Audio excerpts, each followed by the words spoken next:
Chapter 7. Elisha replied, "Hear the word of the Lord. This is what the Lord says. About this time tomorrow, a seah of the finest flour will sell for a shekel, and 2 seahs of barley for a shekel at the gate of Samaria." The officer on whose arm the king was leaning said to the man of God, "Look, even if the Lord should open the floodgates of the heavens, could this happen?" "You will see it with your own eyes," answered Elisha, "but you will not eat any of it." Now there were 4 men with leprosy at the entrance of the city gate. They said to each other, "Why stay here until we die? If we say we'll go into the city, the famine is there, and we will die. And if we stay here, we will die. So let's go over to the camp of the Arameans and surrender. If they spare us, we live. If they kill us, then we die." At dusk, they got up and went to the camp of the Arameans. When they reached the edge of the camp, no one was there. For the Lord had caused the Arameans to hear the sound of the chariots and horses and a great army, so that they said to one another, "Look, the king of Israel has hired the Hittite and Egyptian kings to attack us." So they got up and fled in the dusk and abandoned their tents and their horses and donkeys. They left the camp as it was and ran for their lives. The men who had leprosy reached the edge of the camp, entered one of the tents, and ate and drank.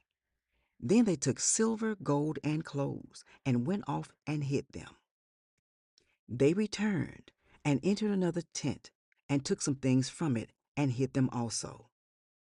Then they said to each other, "What we're doing is not right. This is a day of good news, and we are keeping it to ourselves.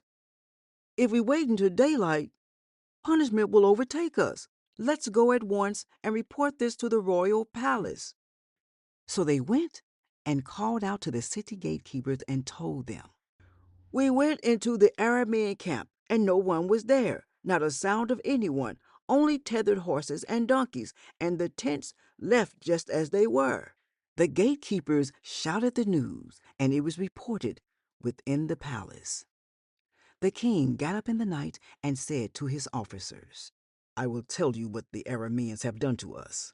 They know we are starving, so they have left the camp to hide in the countryside, thinking they will surely come out, and then we will take them alive and get into the city." One of his officers answered, "Have some of the men take 5 of the horses that are left in the city. Their plight would be like that of all the Israelites left here. Yes, they will only be like all these Israelites who are doomed. So let us send them to find out what happened." So they selected 2 chariots with their horses, and the king sent them after the Aramean army. He commanded the drivers, "Go and find out what has happened." They followed them as far as the Jordan, and they found the whole road strewn with the clothing and equipment the Arameans had thrown away in their headlong flight.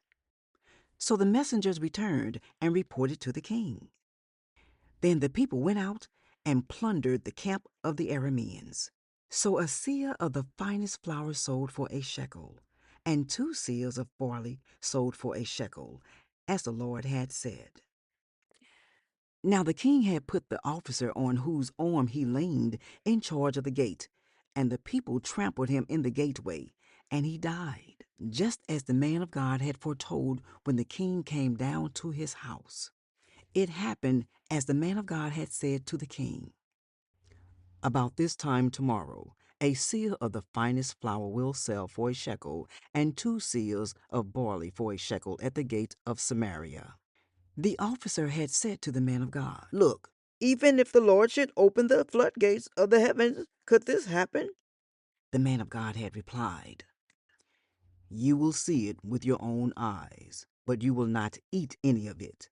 And that is exactly what happened to him. For the people trampled him in the gateway, and he died. Chapter 8.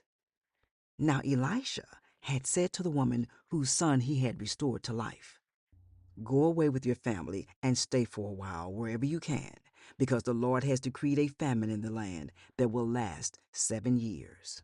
The woman proceeded to do as the man of God said. She and her family went away and stayed in the land of the Philistines 7 years. At the end of the 7 years, she came back from the land of the Philistines and went to appeal to the king for her house and land. The king was talking to Gehazi, the servant of the man of God, and he said, "Tell me about all the great things Elisha has done." Just as Gehazi was telling the king how Elisha had restored the dead to life, the woman whose son Elisha had brought back to life came to appeal to the king for her house and land. Gehazi said, "This is the woman, my lord the king, and this is her son, whom Elisha restored to life." The king asked the woman about it, and she told him. Then he assigned an official to her case and said to him, "Give back everything that belonged to her, including all the income from her land, from the day she left the country until now." Elisha went to Damascus, and Ben-Hadad, king of Aram, was ill. When the king was told, "The man of God has come all the way up here," he said to Hazael, "Take a gift with you and go to meet the man of God. Consult the Lord through him. Ask him, 'Will I recover from this illness?'" Hazael went to meet Elisha, taking with him as a gift 40 camel loads of all the finest wares of Damascus. He went in and stood before him and said, "Your son, Ben-Hadad, king of Aram, has sent me to ask, 'Will I recover from this illness?'" Elisha answered, "Go and say to him, 'You will certainly recover.' Nevertheless, the Lord has revealed to me that he will in fact die." He stared at him with a fixed gaze until Hazael was embarrassed. Then the man of God began to weep. "Why is my Lord weeping?" asked Hazael. "Because I know the harm you will do to the Israelites," he answered. "You will set fire to their fortified places, kill their young men with the sword, dash their little children to the ground, and rip open their pregnant women." Hazael said, "How could your servant, a mere dog, accomplish such a feat?" "The Lord has shown me that you will become king of Aram," answered Elisha. Then Hazael left Elisha and returned to his master. When Ben-Hadad asked, "What did Elisha say to you?" Hazael replied, "He told me that you would certainly recover." But the next day, he took a thick cloth, soaked it in water, and spread it over the king's face so that he died. Then Hazael succeeded him as king. In the 5th year of Joram, son of Ahab, king of Israel, when Jehoshaphat was king of Judah, Jehoram, son of Jehoshaphat, began his reign as king of Judah. He was 32 years old when he became king, and he reigned in Jerusalem 8 years. He followed the ways of the kings of Israel as the house of Ahab had done, for he married a daughter of Ahab. He did evil in the eyes of the Lord. Nevertheless, for the sake of his servant David, the Lord was not willing to destroy Judah. He had promised to maintain a lamp for David and his descendants forever. In the time of Jehoram, Edom rebelled against Judah and set up its own king. So Jehoram went to Zair with all his chariots. The Edomites surrounded him and his chariot commanders, but he rose up and broke through by night. His army, however, fled back home. To this day, Edom has been in rebellion against Judah. Libnah revolted at the same time. As for the other events of Jehoram's reign and all he did, are they not written in the book of the annals of the kings of Judah? Jehoram rested with his ancestors and was buried with them in the city of David. And Ahaziah, his son, succeeded him as king. In the 12th year of Joram, son of Ahab, king of Israel, Ahaziah, son of Jehoram, king of Judah, began to reign. Ahaziah was 22 years old when he became king, and he reigned in Jerusalem 1 year. His mother's name was Athaliah, a granddaughter of Omri, king of Israel. He followed the ways of the house of Ahab and did evil in the eyes of the Lord, as the house of Ahab had done, for he was related by marriage to Ahab's family. Ahaziah went with Joram son of Ahab to war against Hazael king of Aram at Ramoth Gilead. The Arameans wounded Joram, so King Joram returned to Jezreel to recover from the wounds the Arameans had inflicted on him at Ramoth in his battle with Hazael king of Aram. Then Ahaziah son of Jehoram king of Judah went down to Jezreel to see Joram son of Ahab, because he had been wounded.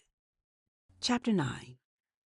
The prophet Elisha summoned a man from the company of the prophets and said to him, "Tuck your cloak into your belt, take this flask of olive oil with you, and go to Ramoth Gilead. When you get there, look for Jehu, son of Jehoshaphat, the son of Nimshi. Go to him, get him away from his companions, and take him into an inner room. Then take the flask and pour the oil on his head and declare, 'This is what the Lord says. I anoint you king over Israel.' Then open the door and run. Don't delay." So the young prophet went to Ramoth Gilead. When he arrived, he found the army officers sitting together. "I have a message for you, Commander," he said. "For which of us?" asked Jehu. "For you, Commander," he replied. Jehu got up and went into the house. Then the prophet poured the oil on Jehu's head and declared, "This is what the Lord, the God of Israel, says. I anoint you king over the Lord's people, Israel. You are to destroy the house of Ahab, your master. And I will avenge the blood of my servants, the prophets, and the blood of all the Lord's servants shed by Jezebel. The whole house of Ahab will perish.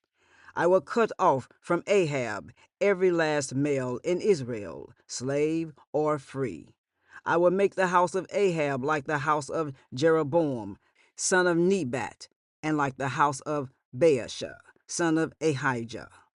As for Jezebel, dogs will devour her on the plot of ground at Jezreel, and no one will bury her."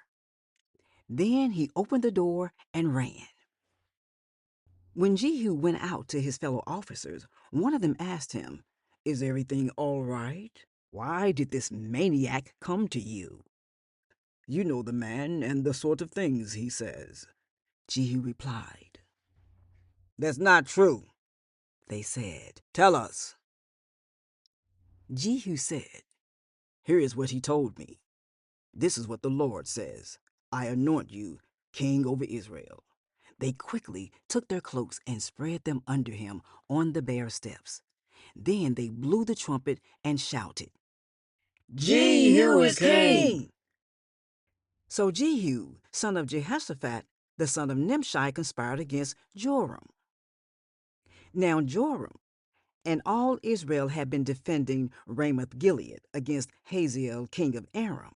But King Joram had returned to Jezreel to recover from the wounds the Arameans had inflicted on him in the battle with Hazael, king of Aram.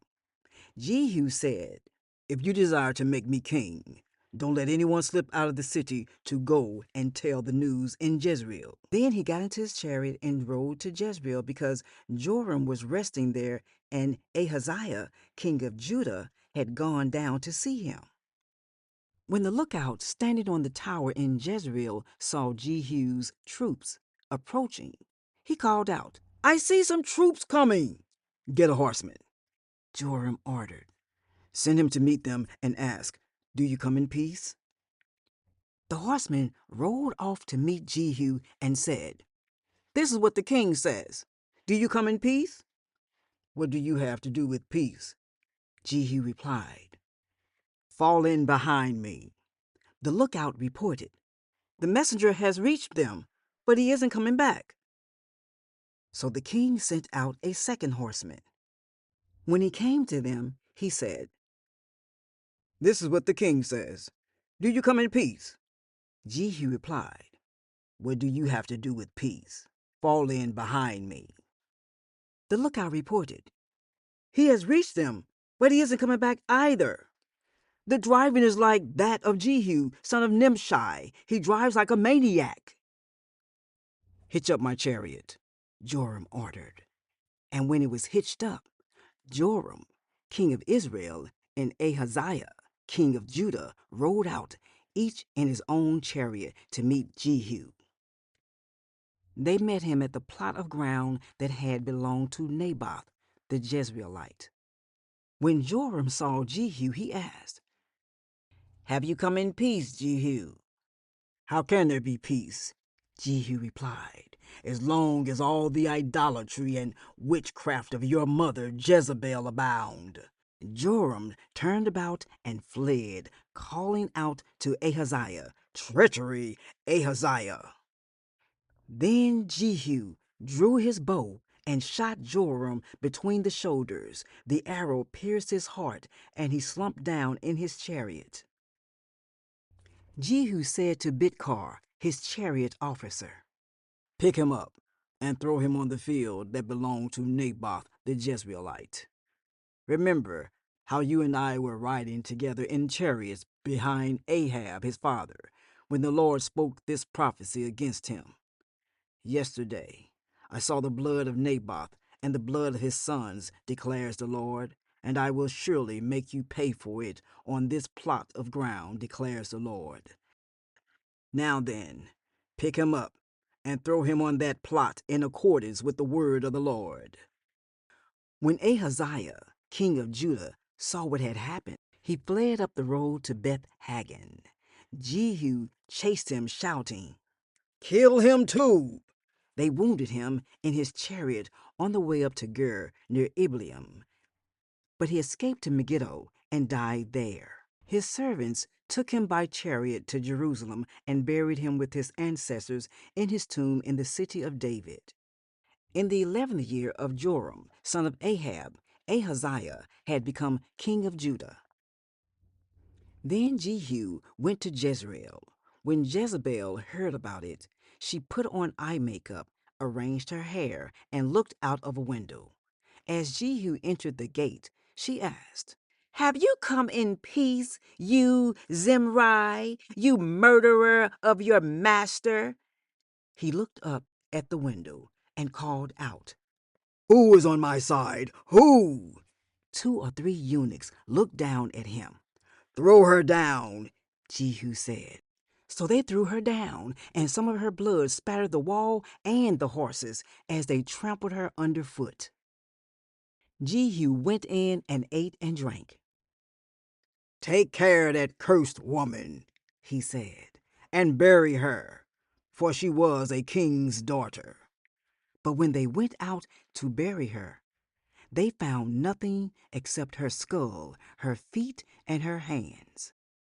They went back and told Jehu, who said, "This is the word of the Lord that spoke through his servant Elijah the Tishbite. On the plot of ground at Jezreel, dogs will devour Jezebel's flesh. Jezebel's body will be like dung on the ground in the plot at Jezreel, so that no one will be able to say, 'This is Jezebel.'"